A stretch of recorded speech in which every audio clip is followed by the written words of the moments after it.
আঁঠু কাঢ়ি ক্ষমা ভিক্ষা আমাক ক্ষমা কৰি দিয়ক।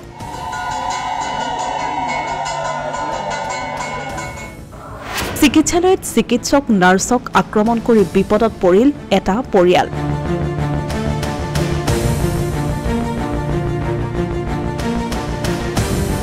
দেওবাৰে নিশা মাজুলীৰ পীতাম্বৰ দেৱগোস্বামী চিকিৎসালয়ত সংঘটিত হৈছিল এক অভাৱনীয় ঘটনা।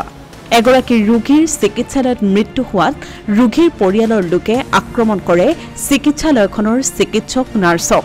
এই ঘটনাৰ পাছতেই সৃষ্টি হৈছিল তীব্ৰ প্ৰতিক্ৰিয়াৰ আৰু অৱশেষত চিকিৎসক নাৰ্ছক মাৰপিট কৰা পৰিয়ালৰ বিৰুদ্ধে ৰাইজে গ্ৰহণ কৰিলে শাস্তিমূলক সিদ্ধান্ত।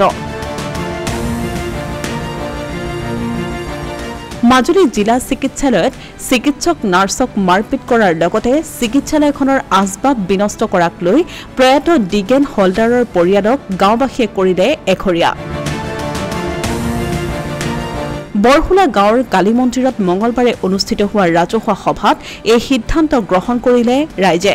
গাঁওখনৰ সমূহ গাঁওবাসীৰ লগতে অসম যুৱ ছাত্ৰ পৰিষদৰ উপস্থিতিত গাঁওবাসীয়ে এই সিদ্ধান্ত ৰাজহুৱা কৰে। মৃত দিগেন হলদাৰৰ ক্ৰিয়াকৰ্মত সহযোগিতা নকৰে বৰহুলা গাঁৱৰ ৰাইজে।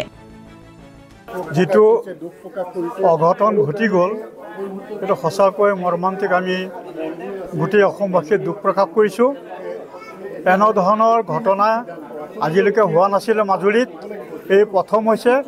আৰু ভৱিষ্যতেও যাতে এনেধৰণৰ ঘটনা নহয় তাৰ বাবে চৰকাৰে যাতে উচিত দণ্ড প্ৰদান কৰে, সেই দণ্ড দেখি যাতে সকলোৱে ভয় কৰি এনেধৰণৰ ঘটনা কৰিবলৈ, দ্বিতীয় আক্ৰমণ কৰিবলৈ আগবাঢ়ি নাহে।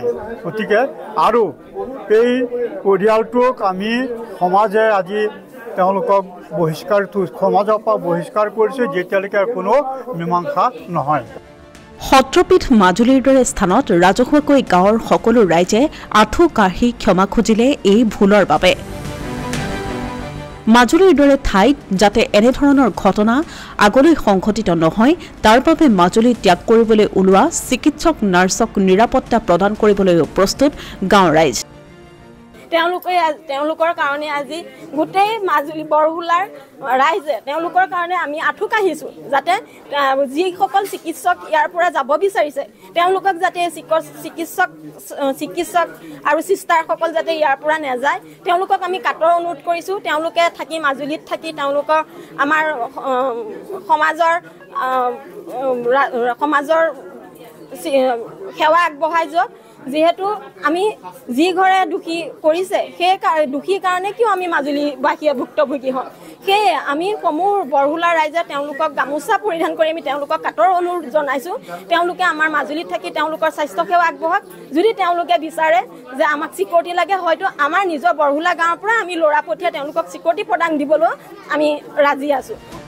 অসমীয়া প্ৰতিদিন ডিজিটেল সংবাদ মাজুলী।